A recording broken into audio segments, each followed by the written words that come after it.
I was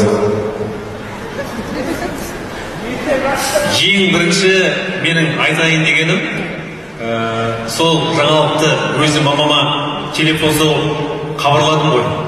I called my mom firstly when I heard about this.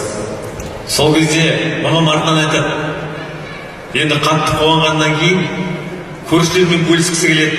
Қараса, далаға шықса адам жоқ. Көршілердің ауласына қараса ешкім жоқ, бәрі жұмыста. Мам, айналаның бәріне ол келді, ол деп айқайлай бердім дейді. Сөйтіп, сол сәтті өте қатты есімде қалды. Ал енді Димаш өмірге келген күн менің әлі есімде. 24 май, жып-жылы жаңбыр жауып тұрды, әдемі.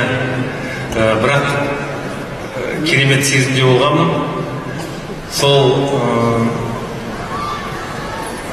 Сол кезде